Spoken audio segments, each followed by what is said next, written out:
Bismillahirrahmanirrahim. Assalamualaikum warahmatullahi wabarakatuh. Alhamdulillah wa kafa, salatu wassalamu ala sayyidil habibul mustafa wa ala alihi wa ashabihi ahli siddi wa wafa. Amma ba'd. Shallu ala Nabi Muhammad. Allahumma salli wa sallim ala Nabiyyina Muhammad alaihi salam. Salatan bukan itu.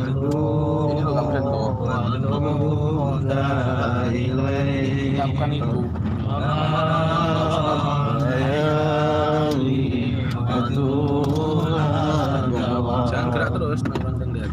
Allahumma salli wa sallim ala Nabiyyina Muhammad alaihi salam.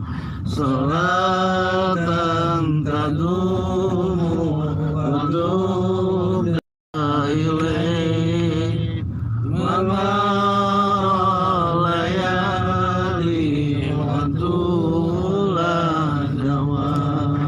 wa salli wa sallim wa barik alaihi. Allahumma ij'alna fi dunya wal akhirah. Allahumma inna mutamassikina bi sunnatihi wa ta'atihi. Allahumma arzuqna ru'yata habibika Muhammadin sallallahu alaihi wa alihi wasallam. Para sahabat yang dimuliakan Allah Subhanahu wa taala, banyak sekali para praktisi jira yang tidak mengikuti YouTube saya sehingga banyak ketinggalan informasi. Ketinggalan informasi ilmu-ilmu yang sudah di-share dan mereka tetap berharap pada keilmuan lanjutan, padahal sudah saya terangkan ilmu lanjutan di YouTube saya ini sangatlah banyak. Kalau kalian kumpulkan mungkin ya biaya pelatihan itu bisa mencapai 50 juta. Tapi ya itu kan harapan, tapi faktanya banyak yang tidak mengikuti YouTube saya. Termasuk saya ini mau ke orang yang tidak mengikuti YouTube saya dan tidak subscribe. Subscribe saya subscribe. Orangnya coba. Saya subscribe kok. Ya. Sini. Jadi belum ditunjukkan dulu sebenarnya. Kayak film-film ini loh. Ya kok ditunjukkan dulu wajahnya. Ya, nanti inilah dia biasanya begitu. Kok sudah ditunjukkan. Gak seru. Kameramen ini, mohon maaf ini kameranya agak ya baru pegang kamera bingungin loh, ini kameranya ada begini. Nah saya mohon maaf karena ada tontonan yang kurang bagus karena faktor kameramennya baru ya. Para sahabat yang dimuliakan Allah, dan yang kedua, kalau ada SOP orang terkena sihir, entah itu peruqyahnya atau yang diruqyah, kok dia tidak sembuh ketika menangani SOP sihir, menangani sihir yang di dalam tubuhnya atau mengenai dia atau ke pasiennya, itu biasanya adalah karena faktor dia tidak menjalankan SOP dengan benar. SOP dengan benar. Kalau seandainya dia menjalankan SOP dengan benar, yaitu 6 poin SOP sihir itu dijalankan dengan benar dan seksama, insya Allah Allah akan memberi kesembuhan sekitar 80% minimal. Jadi kalau pengen 100% lagi ya usahanya ditambahi, misalkan nyirami air kan SOP-nya seminggu, itu ditambahi lagi 2 minggu, atau dia kalau kena sihir ya pindah dulu sementara. Itu kan walaupun nggak ada di SOP, kalau 20% itu ya harus ditambahi, ijtihad sendirilah. Intinya kita berubah tetap dengan Al-Falaq An-Nas, dengan ayat-ayat Allah Ta'ala, cuman kan ada ilmunya. Sekarang kalian pikir sendiri, uang melakukan SOP saja sekitar 80 hingga 90% sembuh, apalagi tidak melakukan SOP, tambah parah, baik kepada peruqyahnya, praktisi ruqyah, ataupun kepada orang yang terkena sihir. Karena orang terkena sihir itu tidak ngurus apakah dia peruqyah atau marki atau yang diruqyah, semua bisa berpotensi kena sihir. Para sahabat, ketika untuk mendeteksi buhul santet itu kita tidak perlu nerawang, mediumisasi, cukuplah ilmu swab ini. Nah, cuman kadang-kadang kalau orang ini sihirnya itu tidak mengenai dia, kalau di swab dia tidak akan ketarik para sahabat. Itu salah satu kelemahan swab. Cuman ada sihirnya, ada. Cuman kalau dia tidak terindikasi sihirnya tidak masuk ke tubuhnya, kalau di swab ya nggak ketarik. Kalau dia ketarik, maksudnya kena sedikit saja dari sihir tersebut, insya Allah akan ketarik. Kenapa? Karena ya ada reduksi energi dalam tubuhnya dengan metode doa tersebut. Begitu sahabat. Nah, pada video kali ini nanti saya akan tunjukkan cara mendeteksi tidak melalui swab tapi melalui jarak dekat. Jadi kalau kalian misalkan ragu saya kok ketarik kemana, ragu, nah nanti bisa dideteksi menggunakan jarak dekat. Jadi samperin aja lokasi kalian yang misalkan kalian kena sihir, dan indikasi sihir ini sangat kuat ketika dihubungkan dengan cerita-ceritanya. Tolong disampaikan yang kena sihir tersebut adalah termasuk yang aktif meruqyah tetapi juga aktif terkena santet. Jadi sama-sama sama-sama aktifnya, aktif ke santet juga aktif ruqyah. Dan orang umum nggak ngerti secara otomatis. Jadi kalau kalian sudah membawa rompi JRA, kalian ini sudah bukan lagi statusnya seperti orang biasa. Artinya apa? Kalau orang biasa itu perisainya kan dia karena tidak ada yang upaya menyerang dan lain sebagainya. Istilahnya hizibnya hanya satu. Tapi karena kalian sudah ngurusi membantu orang, maka secara otomatis ada orang yang hasut. Nah, orang yang hasut ini nggak berani nyerang kalian dari depan, dia akan nyerang dari belakang melalui santet, sihir ataupun yang lain. Oleh sebab itu kalau kalian menjadi peruqyah atau sudah pakai rompi JRA menisbatkan diri sebagai peruqyah, ya otomatis hizibnya ditambahi. Tidak hanya hizib Rotibul Haddad misalkan, tapi juga baca Rotibul Haddad, hizib Sakron, hizib Bahar, dan hizib-hizib yang lain. Ayatul Khiwad itu. Jadi kalau orang biasa itu satu, mestinya kalian sebagai seorang yang pemegang rompi itu yang lunas maupun tidak lunas, belum lunas, itu ya harus sekitar 3 atau 4. Dan yang akan kita samperin ini positif sihir para sahabat. Positif sihir karena di swab juga ketarik, terus di tubuhnya gejala sihir juga ada, tapi tidak sembuh. Kenapa? Nah, kan SOP-nya towernya kan jadi tadi jawabannya karena SOP sihir tidak dijalankan dengan benar. Entah itu katanya dia ini senior ataupun junior. Senior ini kapan? Nggak ada sebenarnya kata senior junior, yang ada ya disiplin tidak gitu aja.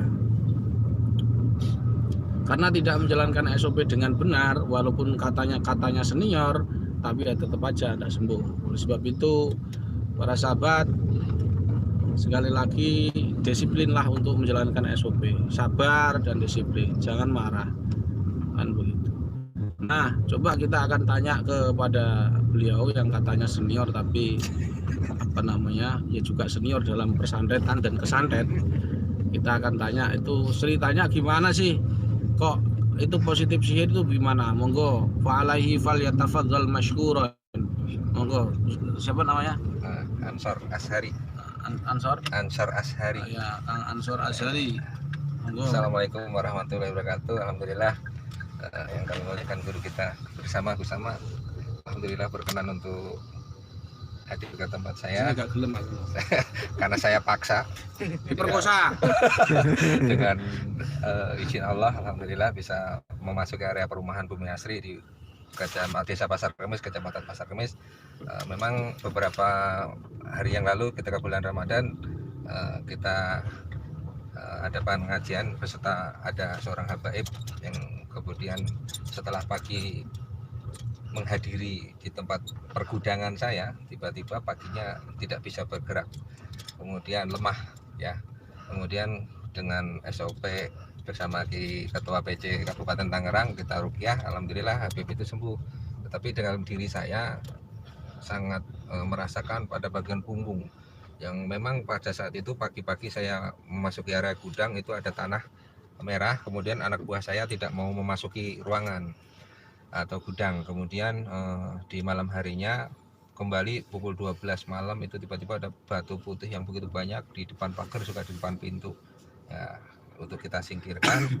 Dan memang beberapa waktu ini ada gudang saya ini selalu buka tetapi tertutup, sehingga 3 bulan saya tidak menjalani penjualan. Tetapi alhamdulillah rezeki masih ada, amplop buat Gus Ama. Loh. Mending kalau gede. Ini gede ya. Kapan 2000. Itu Gus, kurang lebih ceritanya seperti itu. Iya. Kita sudah sampai wilayahnya, sudah sampai. Ini pergudangan ada ala kadar Ya. untuk produksi.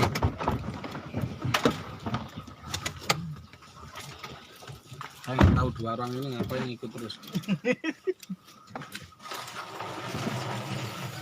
Kameranya, yang dipikirkan kameranya.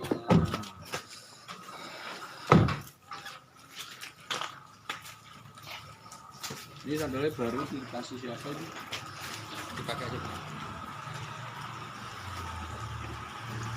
Wah, sebenarnya harusnya Mbak Gondrong ini yang gimana Mbak Gondrong? Kita akan tanya-tanya ke Mbak Gondrong. Mbak Gondrong, resepnya awet tua itu apa? Awet tua. Minum teh. Minum teh. Ada subhanallah, ternyata awet tua itu Awet tua minum teh. minum teh. Teteh ternyata. Ternyata ada itunya. Tetehnya. Jangan dilangkai. Nah ini ya, dia coba lihat, perhatikan para sahabat. Nah dia itu dilihat di situ loh. Ya ini fatal dan menurut saya ini ceroboh. Kenapa? Lah ini ceroboh, kenapa ini kamu duduki? Loh, diinjak malah bangga. Oh dia kan kena. Aduh. Ini para sahabat, ini yang saya maksud ceroboh itu begitu. Mas sudah dibilang itu dilingkari. Jangankan tubuhmu, sepeda motor kamu parkir situ. Itu rusak, bocor bannya, lampunya mati. Gak percaya, coba aja ini next Mac ini. Atau gak percaya? Taruh sini 2 minggu. Jalankan. Insya Allah.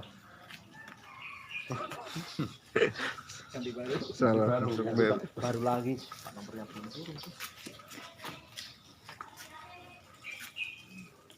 Gimana?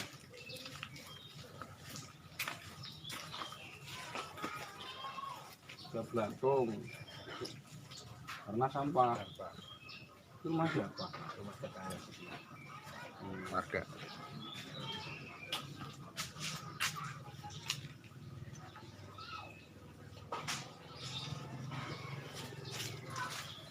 Ini kan ada pot-pot, ya kan?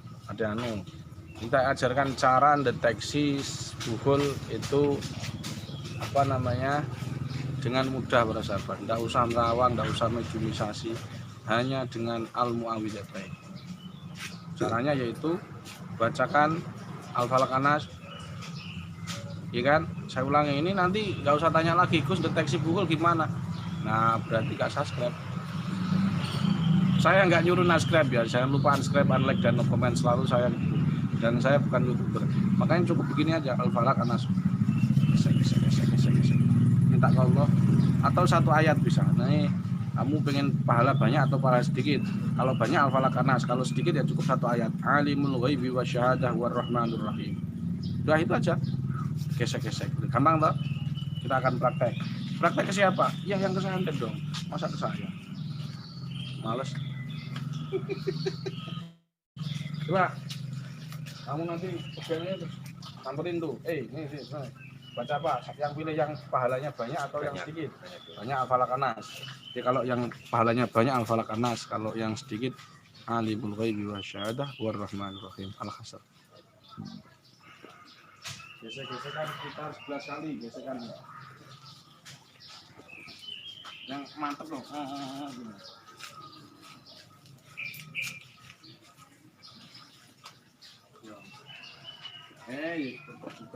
Pejamkan mata dulu sini. Nah, ini dituntun Mbak Gondrong. Ini Mbak Gondrong. Ini Mbak. Kak mata nih. Di sini lagi, lebih sini. Jalan cepat aja.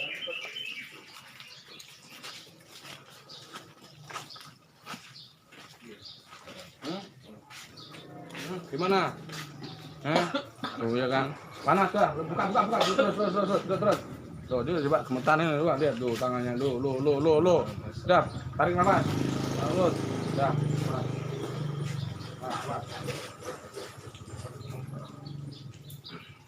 Tangannya. Kamu pikir para sahabat, wong saya suruh itu tahu bukul ngapain diinjak? Kan Nabi mengatakan, fa inni akhafu an usira 'alan nasi syarran. Aku ini takut kalau kamu ambil bukulnya di sumur Bani Arwan itu terjadi sesuatu yang tidak baik sama manusia. Ini Nabi aja takut terjadi sesuatu ada kamu. Lah kok malah diinjak sama dia. Tandai jangan ada yang boleh lewat. Dan saya ini nggak marah, tegas. Karena apa? Karena Nabi juga begitu. Oke, tandai jangan dilewati. Kalau tanah digali, diingat-ingat kalimat ini. Kalau tanah digali kira-kira segini, dibuang isinya kalau ada wujudnya, ada tidak ada wujudnya, buang. Oke. Di tempat yang sekiranya orang tidak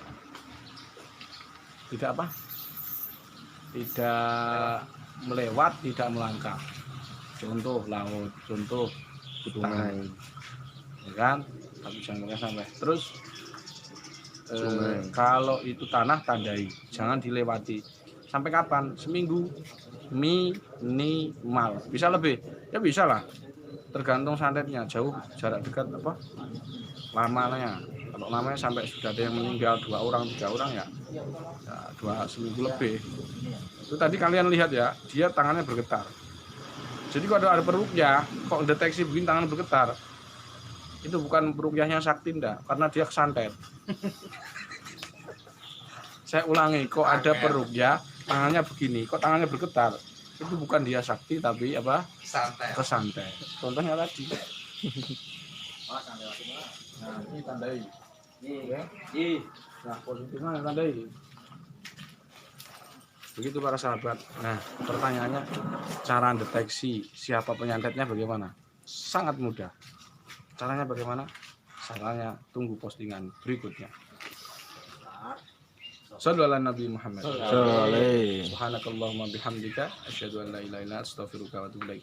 Oke, saya ulangi sebentar. Saya ulangi dulu. Jadi kalau cara deteksinya pakai Al-Falaq An-Nas atau Al-Hasr, Alimul Ghaibi Wasyahadah Warrahmanur Rahim. Tiup ke tangan, gesek-gesekan 11 kali, selesai insyaallah. Demikian saya jazakan ini deteksi buhul santet jarak jauh dengan kalimat ajas tuku. Assalamualaikum warahmatullahi wabarakatuh.